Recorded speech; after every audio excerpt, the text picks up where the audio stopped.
All right, guys, deep dive into the complete guide of HRV. Anything you ever wanted to know about HRV, what it is, how we find it, how we get it, how we improve it, what it's all about, we're going to find right here. We're going to dive through nice and quickly.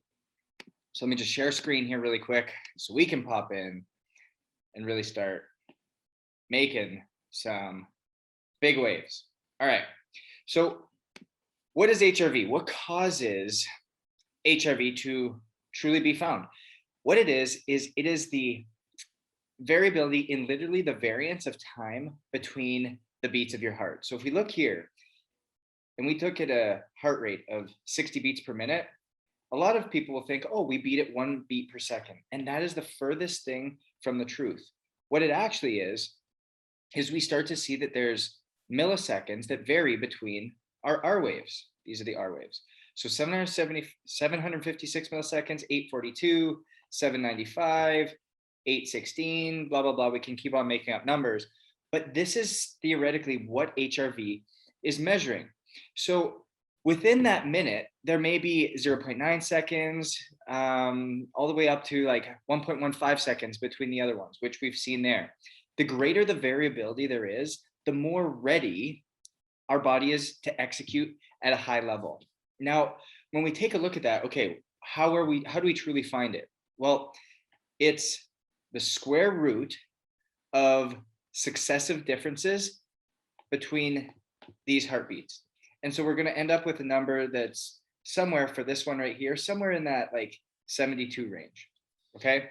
Now, all we need to know, the higher the number, the better the HRV score. Now, HRV in how we determine it is there's 3 specific numbers that we need to know. Okay. And when we take a look at this, we're going to start to understand why we really truly want to make sure that we see these. Okay. So there's HRV for the day. There's the HRV mean. And there's the HRV CV, which means coefficient of variation. So the moment that we start to see these things, this is why it's important, because the HRV on the day, it can be up and down. It can be very different. You could have a HRV of 17 one day, and then an HRV of 27 the next day, or 42 the next day. And it can vary a lot based upon our physical fitness, based upon our genetic makeup, if we're a male, if we're a female, if we drink, if we don't drink, if we get a good night's sleep, if we get a bad night's sleep, if we've traveled, if we're getting sick, if we've got pain, if we're mentally fatigued, if we're tired, if we've got a lot of things going on. Because remember, HRV is a metric that does not differentiate between mental, physical, spiritual, or emotional stress. It does not know the difference. So what we start to find here, and why we want to look at these 3 metrics, is for these reasons. Okay. So the CV reflects the fluctuations in your day-to-day HRV over the last 7 days.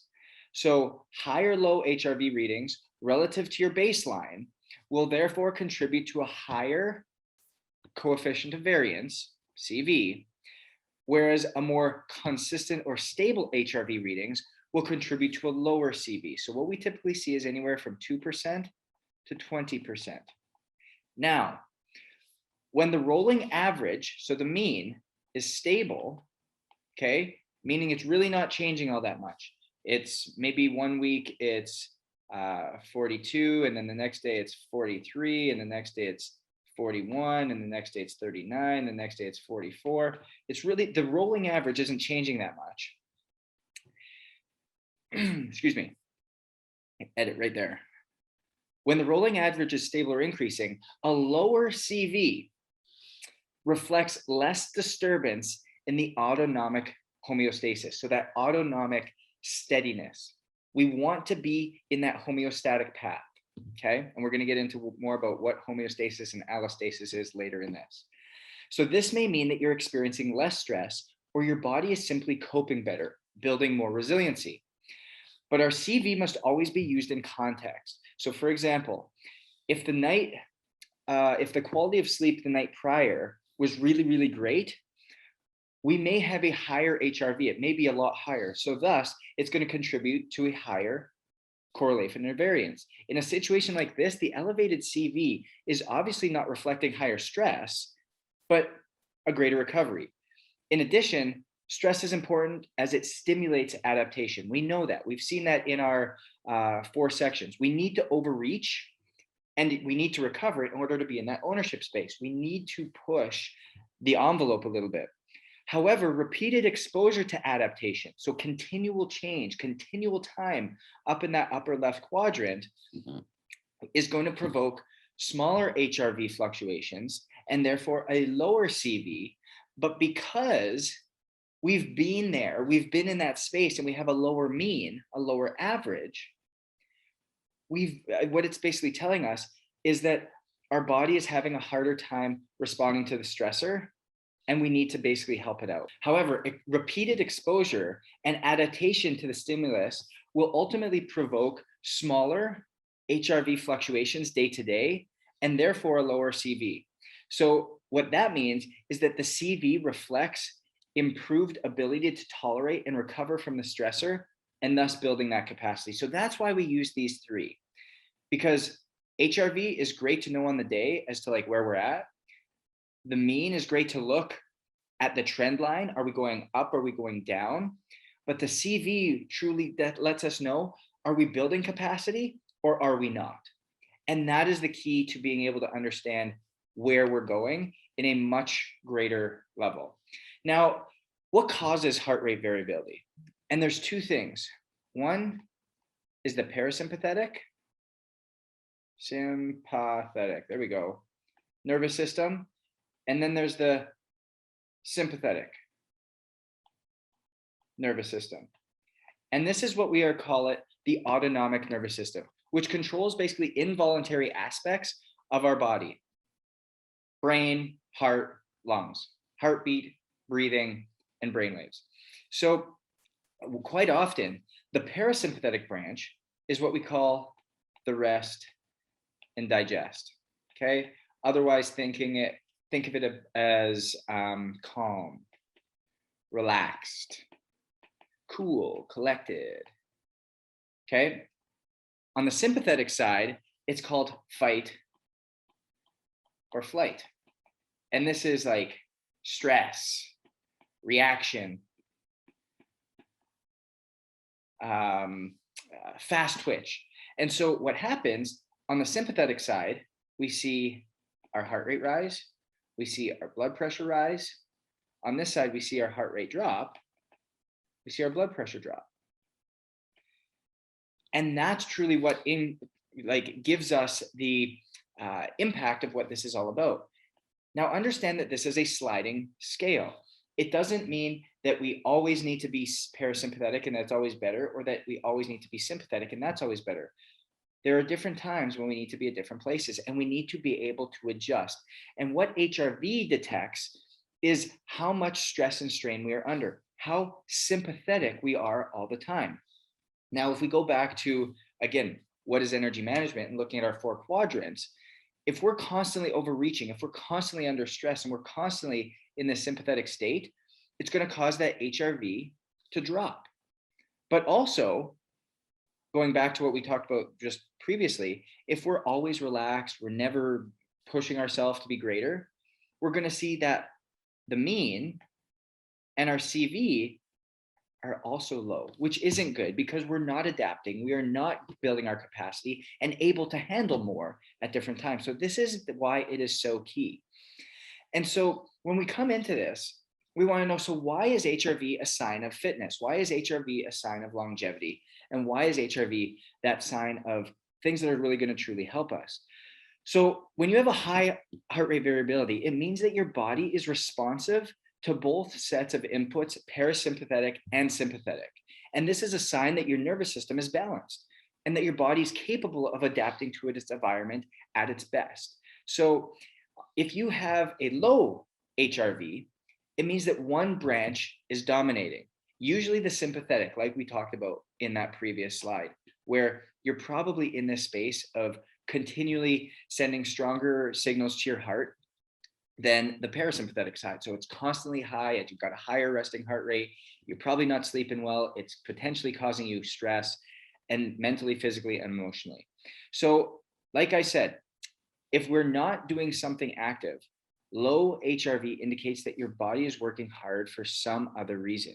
So maybe you're fatigued, dehydrated, sick, stressed, but it leaves fewer resources to dedicate towards exercising, competing, giving a presentation at work, and the things that we would want to turn on. Think about them as faucets. If our HRV is low, we can't turn on more faucets. We need to start shutting others off and relaxing ourselves so that we can ultimately be able to put ourselves in a greater state. Now, I know what everyone's asking is, what's a normal HRV?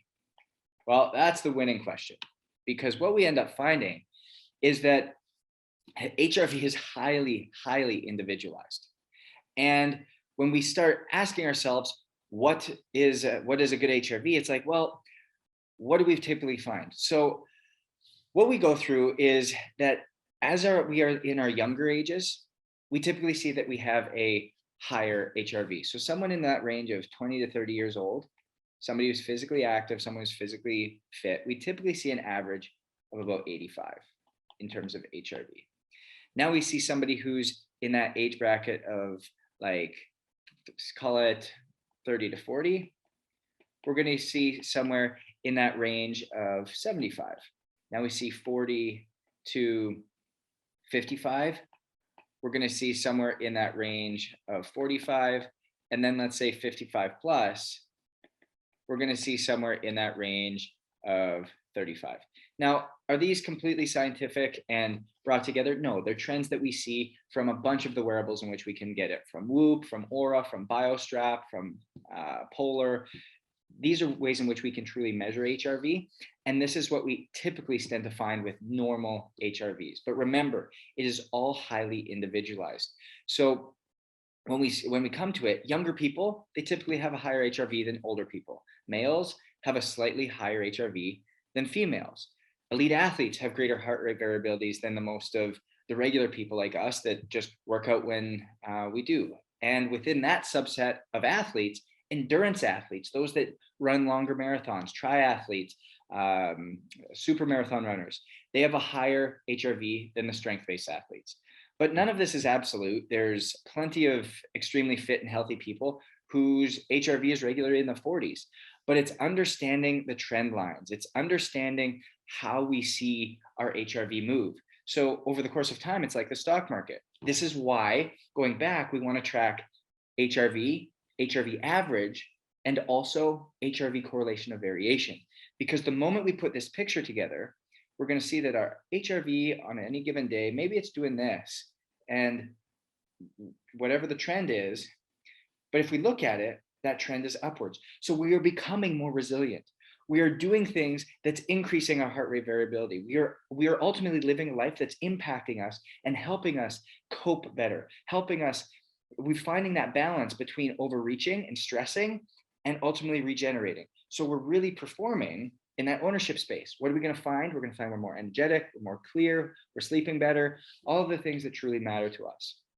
So when we come to the factors that affect HRV, that's where we come into our ultimately the 8 things that we speak about, which are exercise and movement. These are our 8 controllables: hydration, nutrition, environment, sleep, mindset, self-care, and obviously cut this out: exercise, hydration, nutrition.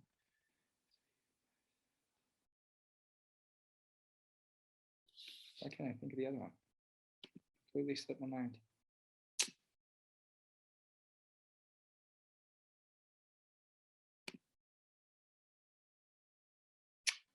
Stupid.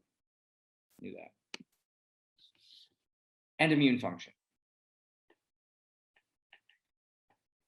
Now, if we were to break these down and look at them, yes, these are the 8 controllables in which we can look at. But if we were to say what truly impacts HRV, we can break it down into 3 factors. We have training factors, we have lifestyle, and we have biological. Call. There we go. Spelling. And within the training factors, it can be the volume, it can be the intensity, it can be a new stimulus, and it could be an issue with the balance between work and rest.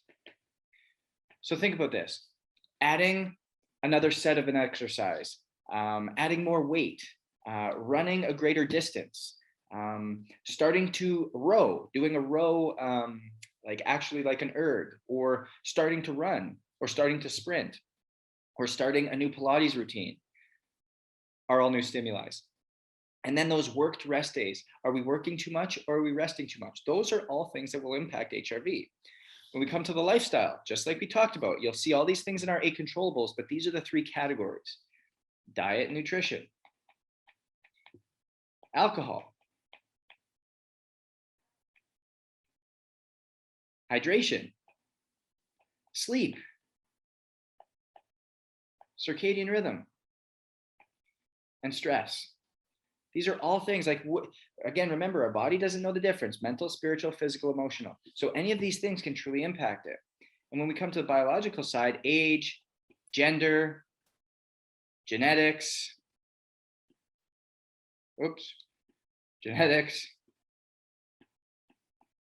and chronic health conditions, diabetes, Alzheimer's, anxiety. All of these things can truly impact our HRV scores.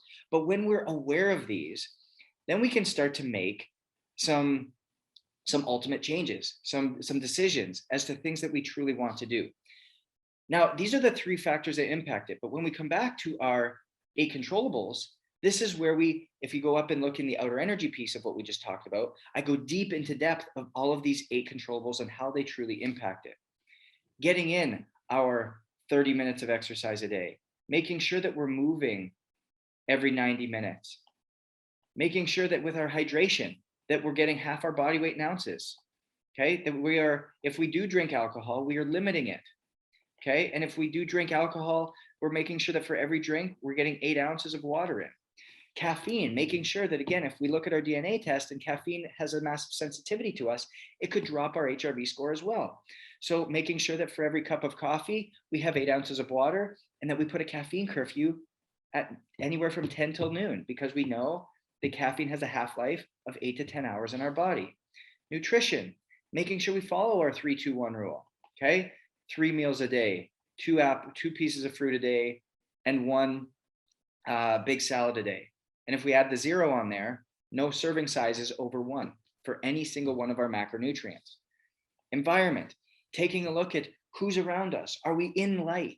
Is it daylight outside? Are we rising with the sun? Are we going to sleep with the sun setting? Are we seeing the sunset every day? Is there a lot of noise pollution around us? Who are we around? Those things have a massive impact on us. Sleeping. Are we following our 3-2-1 rule? It's a 0 rule again. 3 hours before bed, no food. 2 hours before bed, no work. 1 hour before bed, no blue light. And then we activate 1 hour before bed, that parasympathetic buffet, things that are going to make us relax.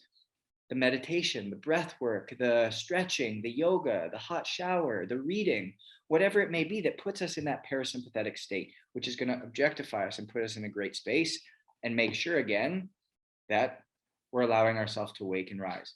Now, if you go to sleep, circadian rhythm has a massive input on this. Our hormones, what does that cortisol and melatonin cycle look like throughout the day? And we can start to make that a lot more regulated by going to bed and waking up at a very consistent time, within 30 minutes of each other. And you will automatically see a increase in HRV. So be sure to go watch that sleep video in that outer energy space. Mindset. How do we think? Remember, HRV doesn't know the difference between mental, physical, spiritual, and emotional stress. So the moment that we start doing these things, it's massive to know that the stress we're at work, the stress we're at home, continually doing is going to cause that decrease in HRV as well. And so being able to be aware of the self-care, which directly goes down here to our next topic, and how we are giving ourselves time for us. And self-care, like I said, it comes back to what are we doing to make sure that we can truly relax, that we can truly spend time for us on the energy inside. Because there's two things that happen over the course of the day. There is either energy in or there's energy out. And those are the processes in which we're going to be going through. And ultimately, when we see that, when we're going through either energy in or energy out, self-care is always energy in. And a lot of times clients spend so much time and energy out doing, giving, serving, that their HRV is chronically low. That CV is chronically low. That average is chronically low. So they don't see much discrepancy in their HRV. And they're like, I don't understand it. But when we make changes and we focus on self-care, we see that massive increase in HRV as well. Because mentally, spiritually, and emotionally, we're allowing ourselves to get back into that regeneration space and truly spend time in ownership. And that last one, immune function. And this one comes back to HRV. With your 3-day decrease in HRV, we need to make sure that we're applying vitamin C, echinacea, zinc, oil of oregano, something to our body to make sure that we're giving ourselves something to help bolster our immune system to combat what's going on internally, because it's telling us that our body is not adapting well to what's going on. No matter as we add a new stimulus to our body, we are always seeking for homeostasis. This is a key term. This is like norm or regulation, okay? Regulating. And when you're just getting in a routine and you're continually doing it, your body's constantly seeking this homeostatic place. Now, if you add a new stimulus, which we talked about in one of the factors that affects HRV, our body's going to be out of whack. It's going to be out of norm. And if we can come into it and start to figure out, hey, how do we create this new homeostasis? That is a term called allostasis. And that's the searching for homeostasis. Otherwise, it's termed adaptation. Adaptation, okay? And so if we continue to change things, if we continue to try to drink more water and then get more exercise and change our sleep routine and eat new food and take our self-care time and take new supplements, our body's gonna be like, oh my God, I can't take all of this change at once. And it's continually being overloaded in allostasis. And we're gonna see our HRV drop, even though we're doing the right things.